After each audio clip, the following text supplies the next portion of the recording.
Welcome back to the Deep Dive, where we tear through the information you send us so you can walk away instantly knowledgeable. Today, we have a huge one. A massive one. We are doing a deep dive into the life, the furious sound, and the even more furious activism of Fela Kuti. This is a figure whose life story is, well, it's completely tangled up with the political landscape of Africa. Right. Fela Kuti, who lived from 1938 to 1997, wasn't just some global music star.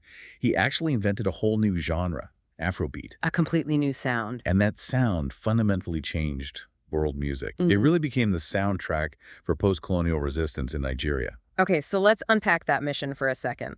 We've gone through this comprehensive roadmap of his music and his political life, and the thing that just jumps out right away is that his sound, it was never just for fun. No, not at all. It was a calculated, really volatile political statement that, as we're about to see, cost him an incredible amount personally. And if we look at the big picture here, Fela's musical identity is just a masterclass in synthesis. Synthesis of what? Of everything. He blended jazz, funk, highlife music, and traditional Yoruba music. Yeah. And the result was this original sound that he then used to give people a voice. So the music was the message. The music was his political platform. It was structured to create this intense, almost trance-like feeling, which he then aimed like a weapon against military rule and injustice. That brings us right to the sound itself, the architecture of Afrobeat. It's kind of wild to think that this revolutionary sound came from a young man who actually went to London to study music. Yeah, his journey's fascinating. He was born in Abeokuta in 1938, but it really wasn't until he came back to Nigeria in the late 60s that things started to click. And he'd been on a U.S. tour, right? That's where he was exposed to the civil rights movement. Exactly, the Black Power movement. That lit a fire in him, and he came back determined to forge his own musical language. And what's so interesting is how every single piece of Afrobeat, every structural element seems to serve two purposes at once. It does. It has to make you dance, but it also has to deliver a political gut punch. It's instantly recognizable. Absolutely. So let's lay out those core pieces for you. First, we're talking about long tracks. Very long. Yeah, I mean, anywhere from 10 to 30 minutes long. Yeah. And they're built on these mesmerizing, repetitive grooves. So why? What's the point of making them so long? The length is totally intentional. This isn't Western pop music, designed for a 3-minute radio spot. Right. Fela's compositions are immersive. The idea is to let you fall into a kind of musical hypnosis, a trance. Okay. And once you're in that state, the political message he's delivering over the top can really sink in. It's like a rhythmic meditation on a social crisis. And the instruments, they're so distinctive. You have these huge, powerful horn sections. Driving the whole thing. Yeah, they sound almost urgent, sometimes even a little bit martial. And then at the very core of it, the rhythm. That's what really sets it apart from, say, American funk. That core is the use of polyrhythms. This is where traditional West African music just smashes into modern funk. Explain polyrhythms for us. Well, you have multiple independent rhythmic patterns, all layered on top of each other, all playing at the same time. Wow, okay. It's a complexity that just resists the simple, 4/4 time signature of most Western pop music. So the rhythm itself becomes an act of cultural resistance. Sonic resistance. Exactly. And to make sure that political message landed with absolutely everyone, he chose a very specific language. He did. This is crucial. Fela delivered his most direct messages in Pidgin English. Not standard English. No. And that wasn't just about making it accessible. It was a defiant rejection of the colonial language. By using the language of the street, the language that everyday Nigerians actually spoke and understood, he made sure his critique of the establishment was immediate. And universal. And universal, yes. We can't talk about the architecture of that rhythm without talking about the man who helped him build it from the ground up. The legendary drummer, Tony Allen. Oh, Tony Allen was absolutely indispensable. Phil himself famously said that without Tony Allen, there would be no Afrobeat. Tony Allen was the one constructing those deep, complex polyrhythms. He was the engine room for the entire genre. The engine room, I like that. He built that core structural complexity, blending those interlocking, repeating patterns that define the whole sound. And that gave Fela the freedom to just layer his horns and his vocals right over the top. And even though we sadly lost Tony Allen in 2020, the foundation he built, that rhythm, it's still the beating heart of Afrobeat today. So once he had that sound locked in, the evolution into a full-blown political force happened incredibly fast. So fast. In the early years, say from 58 to 66, his band was called Kula Libidos, and the sound was mostly highlife. Right, that classic West African big band jazz sound mixed with some more traditional jazz. You can hear the change coming. You can. The sources really point to his '69 Los Angeles sessions as a key moment. You can hear those pre-Afrobeat ideas, the jazz and funk influences really starting to bubble up and merge into something new. But the 1970s, that's when the sonic revolution met the political revolution. Without a doubt. This is when the definitive Afrobeat sound is established, and the political focus just gets razor sharp with his new band, Africa 70. A truly iconic name for a band. It really was. Yeah. And the music became so pointed, it moved beyond just social observation to like direct political confrontation. We can actually track this shift through some of the albums. Yeah, let's do that. Take Gentleman from 1973. This is the famous one. It uses that tight, funky groove to deliver these sharp social messages. What's he critiquing there? He's basically criticizing the post-colonial elite for adopting Western colonial habits, the suits, the mannerisms, mocking them for trying to be something they're not. Then just 2 years later, you get confusion. 1975. And this is that sprawling 20-plus minute epic. It's a journey. It is. And he's not just critiquing one person or policy.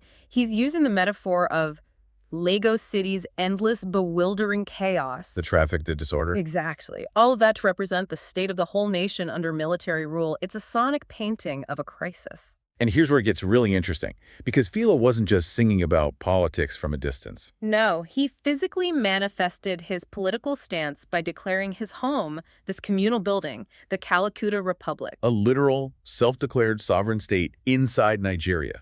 I mean, that was established in 1970. It's a whole other level of defiance. What was it like? He ran it as a completely independent community. It had his family, all his musicians, his dancers, the famous queens, plus his recording studio. It was even a performance space. So it was way more than just a home or a studio. It was a political headquarters. A symbol. A living symbol of resistance to the military government. He was promoting Pan-Africanism, socialist ideas. Yeah. It's what cemented his identity as the voice of the voiceless in Nigeria. But, as the sources highlight, that kind of open defiance came with a heavy, heavy price. An extremely high physical cost. When you run a competing political entity inside a military dictatorship, you're going to face constant harassment, raids, arrests, brutality. Which brings us to his incredible endurance. I mean, the way he faced that constant oppression is just staggering. It is. And the famous expensive shit story perfectly shows how he could turn their attempts to silence him into powerful art. That story is unbelievable. It just shows his willingness to meet the regime on its own absurd level. The police were always looking for a reason to arrest him, right?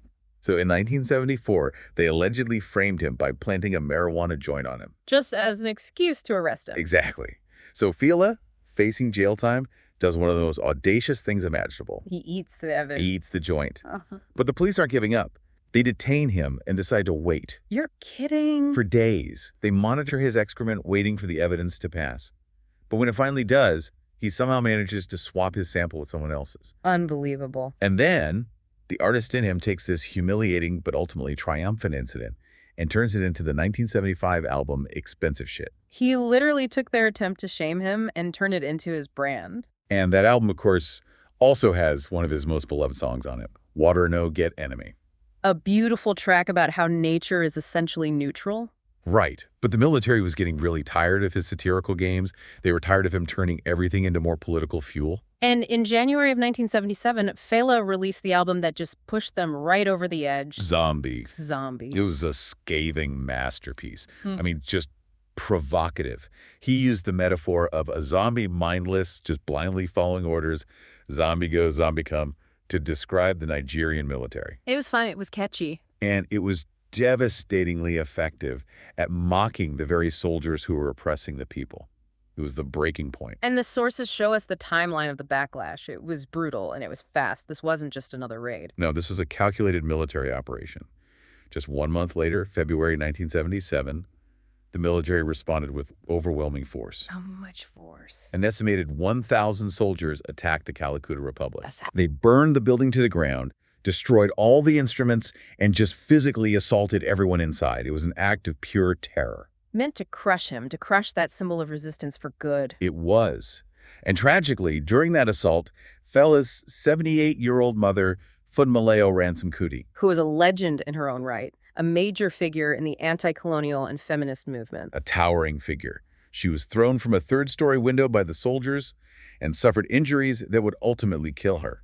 The goal was to silence him through terror, but as the sources detail, this devastating loss only made his defiance louder. His response in March of '77 is one of the most powerful acts of political protest in music history. What did he do? He took his mother's coffin, and with his followers, he delivered it directly to the military headquarters in Lagos, the Dodan Barracks. Just left it there. A silent, powerful, and utterly public condemnation of what they had done. And then, of course, he went right back to the studio and recorded the song Sorrow, Tears, and Blood that same year. Detailing the attack and its aftermath.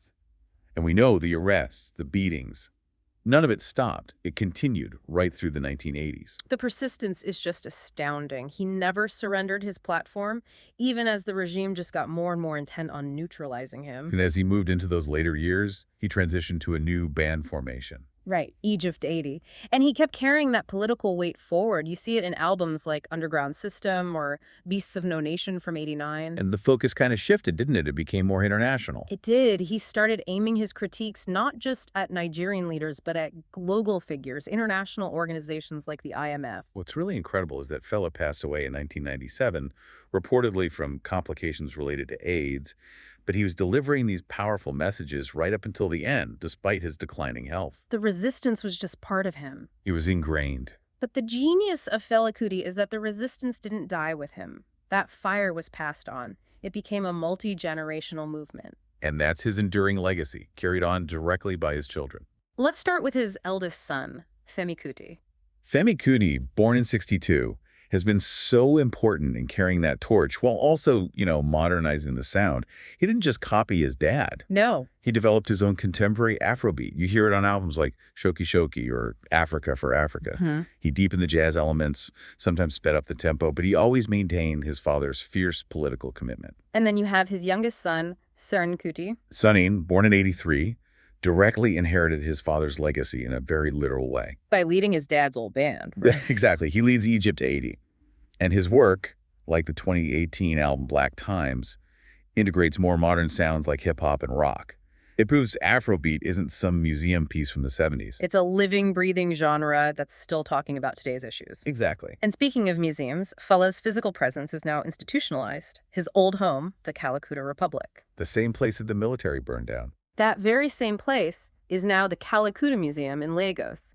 It displays his artifacts, his clothing, his instruments. It's an incredible act of historical preservation. And his influence is celebrated every year with Felabration. A huge music festival in October. Huge. It draws artists and fans from all over the world to Lagos to honor Fela's life and music. It just proves his reach goes way beyond Nigeria's borders. That global reach is just staggering. You have American groups like Antibalas who are directly carrying that Afrobeat flag. You hear his music sampled constantly in hip-hop, giving rhythmic depth to so many modern tracks. And huge global artists, Beyonce, Jay-Z, they've all openly cited Fela's influence and rhythms in their own work. Yeah, that complex blend of Yoruba traditions and American funk.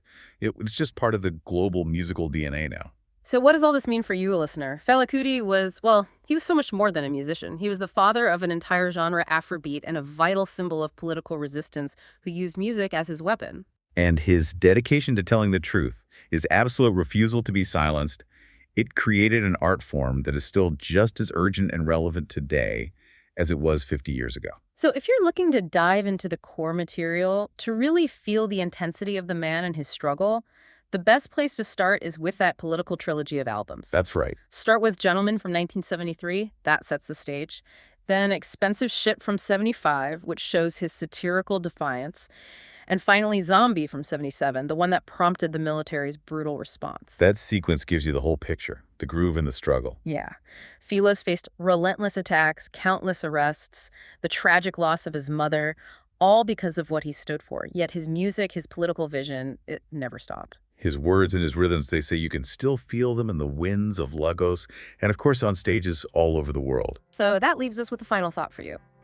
Considering the decades of personal cost Fela endured to maintain his artistic and his political integrity, what stands out to you as the ultimate purpose and power of music when it's deployed as a tool for political truth?